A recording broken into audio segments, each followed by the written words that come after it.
ஆண்டவராகிய இயேசு கிறிஸ்துவின் நாமத்தினாலே மீண்டும் இந்த ஸ்பிரிச்சுவல் சயின்ஸ் என்ற நிகழ்ச்சிக்கு வரவேற்கிறோம். நம்மோட ரூபன் வந்திருக்கிறாங்க. தொடர்ச்சியா நாம இந்த தியாலஜி அல்லது இறையியல் அப்படிங்கிறத பத்தி நம்ம பார்த்துட்டே இருக்கிறோம். அதில் ஒவ்வொரு காரியமா பார்த்துட்டு வந்துட்டே இருக்கிறோம். போன சுயாட்சி, அதுக்கு பிறகு அன்பு, இது எல்லாத்தையும் பத்தி நம்ம நிறைய பார்த்துருக்கிறோம். இன்னைக்கும் ஒரு புது டாபிக் நம்ம பிரதர் பேச போறாங்க, நம்ம கேட்க போறோம். வாங்க போலாம். Praise Lord brother. Praise Lord. எப்படி இருக்கீங்க? நல்லா இருக்கேன். நீங்க எப்படி இருக்கீங்க? காட்ஸ் கிரேஸ் நல்லா இருக்கும். நியூ இயர் எப்படி இருக்கு? காட்ஸ் கிரேஸ் நல்லா போயிட்டு இருக்க மாதிரி தான் தெரியுது. கர்த்தர் நல்லவர். இப்போ நம்ம தொடர்ச்சி அந்த இறையியல் தியாலஜி பத்தி பேசிட்டே இருக்கோம் இல்லையா? இன்னைக்கு நம்ம எதை பத்தி பார்க்க போறோம்? So once again thank you so much for your invitation. Praise be to Jesus. நம்ம லாஸ்ட் 6வது எபிசோட்லேருந்து 9வது எபிசோட் வரைக்கும், அந்த 9வது எபிசோட் வரைக்குமே வந்து பார்த்தீங்கன்னா, who is man, who is God, அவன் யார், மனிதன் யார்? ஆமாம், இந்த தீமில் தான் பார்த்துக்கிட்டு இருக்கிறோம். அதில் one of the most crucial aspect தான் பார்த்தீங்கன்னா, நம்மளுக்கு இந்த அட்டானமி அப்படிங்கிறது என்ன அதிகாரம் கொடுத்தாரு, சுயாட்சியை பற்றி சுயாட்சியை பற்றி நம்ம பார்த்துட்டு இருந்தோம். ஒரு சின்ன ஒரு குயிக் ஒன் லைனில் ரீகேப் சொல்லணும் அப்படின்னா, without choices autonomy is meaningless. Choice கொடுக்காம தன்னாட்சிங்கிறது அதுக்கு மீனிங்கே கிடையாது. அவங்களுக்கு அதிகாரம் கொடுத்துட்டு எந்த விதமான வாய்ப்பும் கொடுக்காவிட்டால் அந்த அதிகாரத்துக்கு அது அவசியம் இல்லாமல் போயிடும். ஆமாம், அது அர்த்தம் இல்லாமல் போயிடும். எதுக்கு அட்டானமியும் அப்புறம் சாய்ஸஸ்லாம் கொடுக்க வேண்டியதாக இருந்துச்சு அப்படின்னு கேட்டிங்கன்னா, அன்புங்கிறத விஷயத்த ஒரு அட்டானமஸ் பீயிங்கிட்ட தான் நம்ம எக்ஸ்பெக்ட் பண்ண முடியும். அதுதான் நம்ம பார்த்தோம். ஒரு மிஷின்ட்டு நம்ம இந்த அன்புங்கிறத எதிர்பார்க்க முடியாது. அஃப்கோர்ஸ் நம்ம சொல்கிறதெல்லாம் அது செய்யும். அது கீழ்ப்படுதல்னு வச்சுக்கிட்டா கூட அதுக்கு சுயமாக சிந்திக்கிற கெப்பாசிட்டி இல்லாதனால அன்புங்கிற ஒரு காம்போனண்ட்டை நம்ம மிஷின்ட்டு எதிர்பார்க்க முடியாது. ஸோ அப்போ அந்த சுயாட்சி தலாம் சிந்திச்சு செய்கிறவங்கள்ட்ட தான் நம்ம அன்பை எதிர்பார்க்க முடியும். ஆமாம் ஆமாம். ஸோ இதுதான் நம்ம லாஸ்ட் இதில் பார்த்தோம். லாஸ்ட் பல எபிசோட்ஸில் பார்த்தோம். போன எபிசோடில் லாஸ் ஆஃப் காட், ஓகே, கடவுளுடைய சட்டங்கள், நியமங்கள், அந்த டெமோக்ரஸி வச்செல்லாம் நம்ம பார்த்தோம். அதில் எனக்கு ரொம்ப பிடிச்சிருந்துச்சு அது. அதாவது அன்புங்கிறதே வந்து ஒரு சட்டம். அன்பு கூறணுங்கிறது ஒரு சட்டமாக சொல்லி வச்சிருக்காரு, சட்டமாக கொடுத்து வச்சிருக்காரு. அதான் ஹையஸ்ட் கமாண்டும் சொல்லியிருக்காரு ஆண்டவர். ஸோ அது வந்து பிபிக்கல் வேர்ல்ட் வியூவில் மட்டுமே இருக்கிற ஒரு விஷயங்கிறதையும் நம்ம பார்த்தோம். அதுக்கப்புறம் இன்னைக்கு இருக்க அந்த இன்னைக்கு என்ன நம்ம பார்க்க போகிறோம் அப்படின்னா, இந்த framework who is God, who is man அப்படிங்கிற ஃப்ரேம் ஒர்க் கீழே ஒரு முக்கியமான ஒரு கொஸ்டின் ஒன்று பார்க்க போகிறோம். அது என்னன்னா, இயேசு கிறிஸ்து ஏன் மனுஷனாக வந்தார்? ஓகே, ஏன்னா சில பேருக்கு நம்ம யூஸ்வலாக நம்ம சொல்லி கேட்டிருக்க விஷயம் என்னென்னா, மனுஷங்களுக்கு மேலே இருக்க அன்பை காமிக்க வந்தார். கரெக்ட், இல்லைன்னு சொல்ல, யோவான் 3:16 படி அதுதான் சத்தியம், மாற்றுக்கருத்தே இல்லை. அவர் கடவுளாகவே வந்து அன்பை காமிச்சிருக்கலாம்ல, இன்னும் கொஞ்சம் மனுஷங்க எல்லாரும் ஈஸியாக நம்பியிருப்பாங்கல்ல அப்படிங்கிற மாதிரி சில பேர் கேட்பாங்க. சில பேர் என்ன யோசிப்பாங்கன்னா, அப்படியே வானத்துலேருந்து அப்படியே இறங்கியிருந்தாருன்னா அவர் வந்து எல்லாரும் நம்புறதுக்கு ஈஸியாக இருந்திருக்குமே, இந்த மாதிரி பிரச்சனையே அவருக்கு வந்திருக்காதே அப்படிங்கிற மாதிரிலாம் கேட்பாங்க. எதுக்கு கடவுள் மனுஷன் ஆனார், என்ன கட்டாயத்தின் நிமித்தம் ஆனார்? எப்பவுமே நம்ம யூஸ்வல் நம்ம நிறைய டைம் பேசியிருக்கோம், காட் பொழுதுபோக்கு எதுவுமே பண்ணுற மாட்டார். காடிட்ட பொழுதுபோக்கே கிடையாது. கரெக்ட். இப்போ உலகத்தை பொறுத்த வரைக்கும் மனிதன் தெய்வமாகலாம். ஏன்னா இன்னைக்கு நிறைய இறந்து போயிட்டவரை என்ன ஆக்கிடுவாங்கன்னா கடவுள் ஆக்கிடுவாங்க. அவர் இயற்கை எய்தினாருங்கிறவரை சிலர் வந்து கடவுள் ஆக்கிடுவாங்க. ஸோ நிறைய பேரோட தாட் என்னென்னா, மனுஷன் வந்து கடவுளாக மாற முடியும். ஒரு காரியம் கூட சொல்லுவாங்க, மனிதன் என்பவன் தெய்வமாகலாம் அப்படின்லாம் கூட சொல்லலாம். அதே நேரத்தில் இப்போ நம்ம பார்க்க போகிறது வந்து தெய்வம் ஏன் மனிதனாக மாறினார். ஆமாம், தியாலஜி ஆப்போசிட். ஆமாம் ஆமாம். அது ஆக்சுவலி தியாலஜிக்கலாக அது நம்ம என்ன சொல்கிறது, மனுஷன் வந்து கடவுள் ஆக முடியுமான்னு கேட்டால் டெஃபினட்டாக முடியாது. ஆனால் இவங்க இப்படி சொல்கிறாங்கங்கிறத நம்ம இப்போ பேசுகிறோம். ஆமாம் ஆமாம். ஸோ ஏன் வந்து கடவுள் வந்து மனுஷன் ஆனார் அப்படின்னு கேட்கணும்னா, அதுக்கு வந்து நம்ம இதே என்ன சொல்கிறது, இந்த அட்டானமின்னு சொல்கிற இதே விஷயத்துலேருந்து தான் அதுக்கும் ஆன்சர் நம்ம பார்க்க போகிறோம். இப்போ இதில் வந்து நம்ம கேட்கும்போது சில பேர் நினச்சக்கூடாது, இது மட்டும்தான் காரணமாக இருக்குமான்னு கேட்டால் இது மட்டும் காரணமாக இருக்காது. 1000 காரணம் இருக்கும். தேவன் மனுஷனாக வர்றதுக்கு 1000 காரணம் இருக்கும். நம்மளுக்கு தெரிஞ்சதெல்லாம் ஒரு 10-15 பாயிண்ட்ஸ் நம்மளுக்கு தெரியும். ஆனால் ஃபவுண்டேஷன் என்னங்கிறது தான் இன்றைக்கி நம்ம இந்த மொத்த எபிசோட்லேயுமே பார்க்க போகிறோம். ஸோ தேவன் மனிதனை மாறுவதற்கான அடிப்படை காரணம் என்ன? ஆமாம், அவர் பிரதான காரணம் என்ன, அதுதான் நம்ம இன்றைக்கி பார்க்க போகிறோம். ஸோ இப்போ நம்ம அந்த அட்டானமின்னு சொல்கிறோம் இல்லையா, தன்னாட்சி, சுயாட்சி, அதிகாரம், இதெல்லாம் பேசுகிறோம்.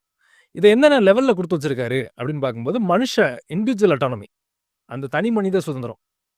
ஒவ்வொரு தனி மனுஷனும் இப்போ 800 கோடி பேர் உலகத்தில் இருந்தாங்கன்னா, அந்த 800 கோடி பேருக்கும் தனிப்பட்ட ஒரு அதிகாரத்தை ஆண்டவர் கொடுத்துருக்காரு. அதான் தனி மனுஷ அட்டானமின்னு சொல்கிறது, தனி மனுஷ சுதந்திரம்னு சொல்கிறோம்.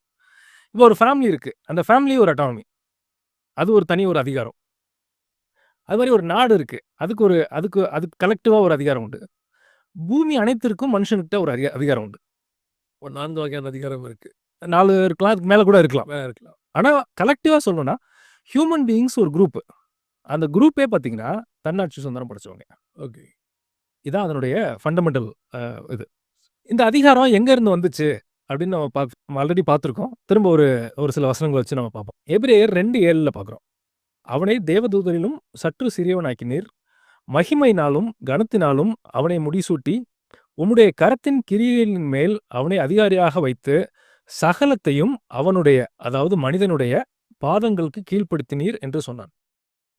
இது எங்க இருந்து எபிரேயர் ஹீப்ரு எழுதினவர் எடுக்கிறார் அப்படின்னு பார்த்தீங்கன்னா, சங்கீதம் 8ல இருக்கு. 8ஆம் அதிகாரம் 5, 6 வசனத்துல இருந்து தான் இத எடுத்து சொல்றாரு.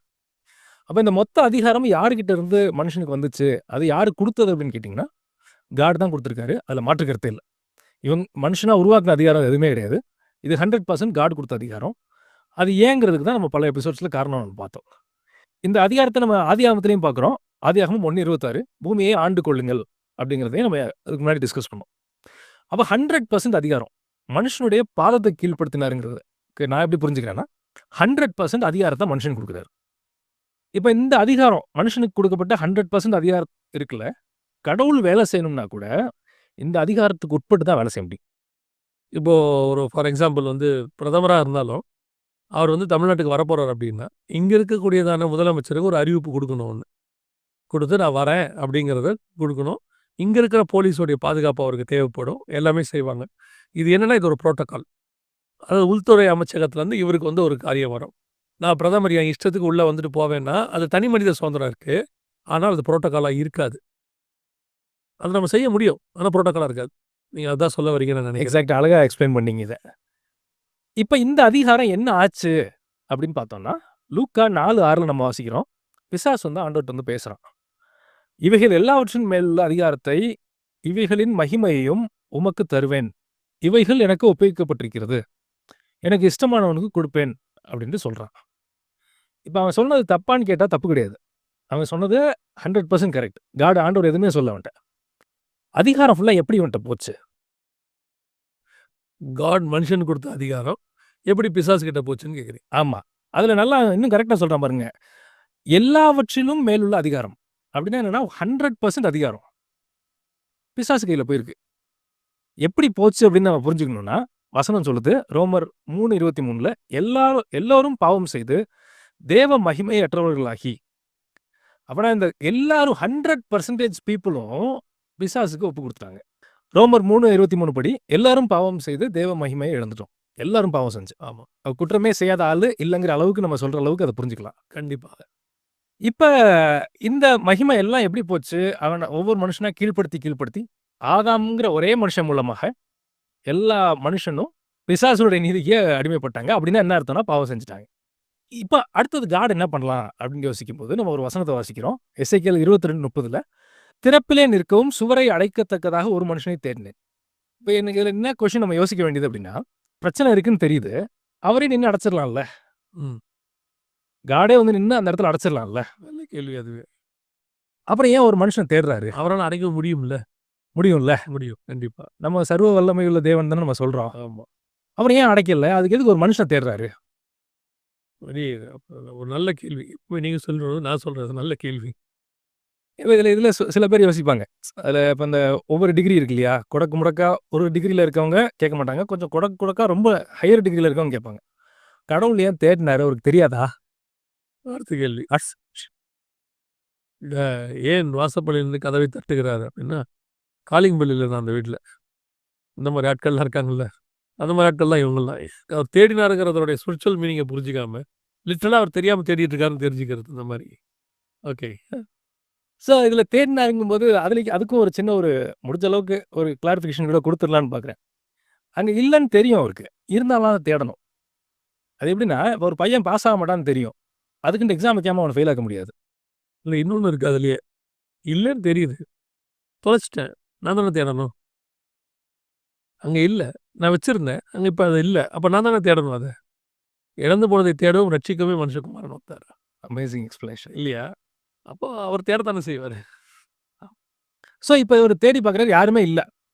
இல்லங்கிறது நம்மளுக்கு எல்லாருக்குமே தெரியும். யாருமே வந்து பார்த்தீங்கன்னா, தேவ மகிமைய எல்லாருமே இழந்துட்டோம் அப்படின்னு வசனம் தெளிவா சொல்லுது.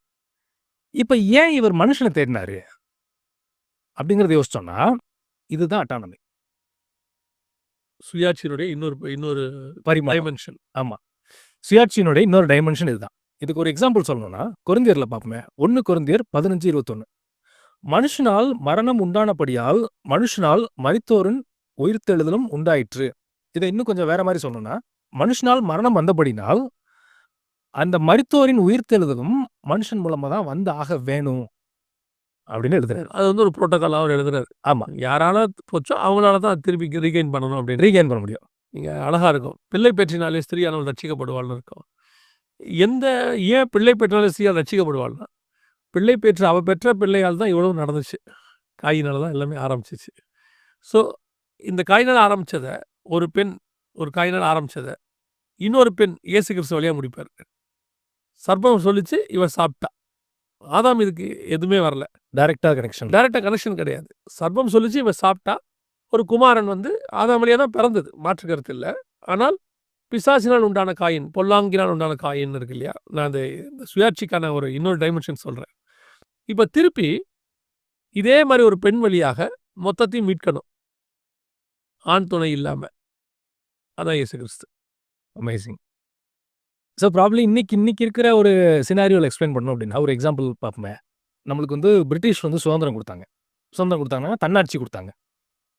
தன்னாட்சி கொடுத்துட்டு நம்ம வந்து டெமோக்ரஸி ஆரம்பிக்கிறோம். நம்ம வந்து மக்களாட்சிங்கிறத கொண்டு வரோம்.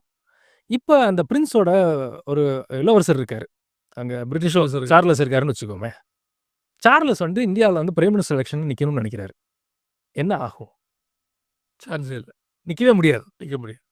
ஃபர்ஸ்ட்டு அவர் நிற்க முடியாது. நிற்கிறது இந்திய நாட்டு சட்டப்படி இல்லெஜிட்டிமேட். இது இன்னும் கொஞ்சம் டீப்பாகவே இருக்கு. நீங்கள் சொல்லுங்க, நான் அப்புறம் சொல்கிறேன். ஏன் அப்படின்னா, நம்ம சட்டப்படி என்னன்னா, ஒரு இந்திய குடிமகன் தான் வந்து பார்த்தீங்கன்னா எலெக்ஷன் நிற்க முடியும். இந்தியாவில் பிறந்திருக்கணும். இந்தியாவில் பிறந்திருக்கணும். இந்தியாக்குள்ளே பிறந்திருக்கணும். அப்படி சொல்கிறேனே, இந்தியாக்குள்ளே பிறந்திருக்கணும். அதான் உண்மை. உண்மை. இப்போ சார்லஸ் நிற்கணும்னு நினைக்கிறாரு. ஆனால் வந்து நிற்க முடியுமான்னு கேட்டால் முடியாது. இதுக்கு ஒரே ஒரு வழி இருக்கு. அவர் இந்தியராக இருந்தால் நிற்கலாம். இதே பிரச்சனை தான் கடவுளுக்கும். ஓகே. தன்னாட்சி அதிகாரத்தை ஆண்டவர் தான் கொடுக்குறாரு. கொடுத்துட்டு அப்படியே தடுத்து நிறுத்த முடியுமான்னு கேட்டால் நிறுத்த முடியாது. அதுக்கு தான் மனுஷனை தேடுறாரு. சோறு அடைக்க ஒரு மனுஷனை தேடினேன், ஒருத்தரும் இல்லை. வேற வழியே இல்லை. இவங்களை நம்பி இனிமேல் பிரயோஜனம் இல்லை. என்ன பண்ணலான்னு பார்த்தார். அவரே மனுஷன் ஆயிட்டார். அவர் இந்திய குடியுரிமை மாறினா தான் இங்கே வந்து நிற்க முடியும் எலெக்ஷனுக்கு, இல்லையா? கரெக்ட். ஸோ இந்தியாவில் அப்படி ஒரு சம்பவம் நடந்துச்சு. அதனால தான் சொல்கிறேன். ஓகே. ஒரு கட்சி ஜெயிச்சிருச்சு. அந்த கட்சி தலைவர் வந்து இந்தியாவில் பிறக்காதவங்க.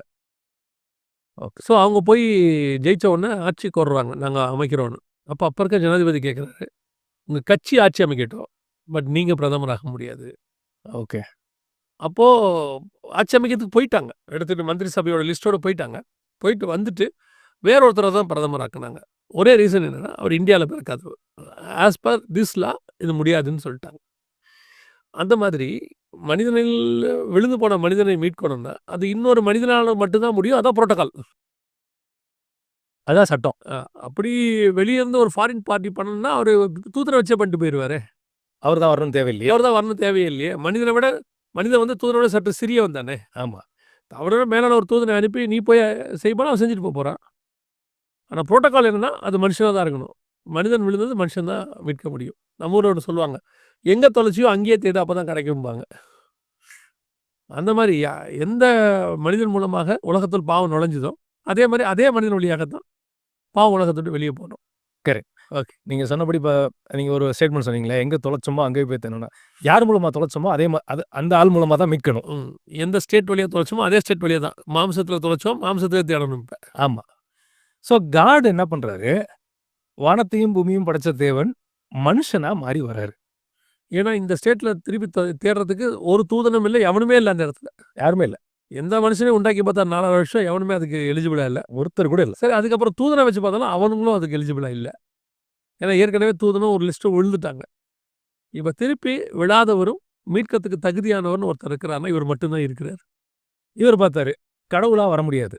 கடவுளாக வந்து இந்த இதுக்குள்ளே ஆட்சி செய்கிறதுங்கிறது எப்படி அர்த்தம் அப்படின்னா, சார்லஸ் வந்து இந்தியாவில் வந்து ஆட்சி செய்கிறதுக்கு அர்த்தம். அது வந்து சட்டப்படி தவறு.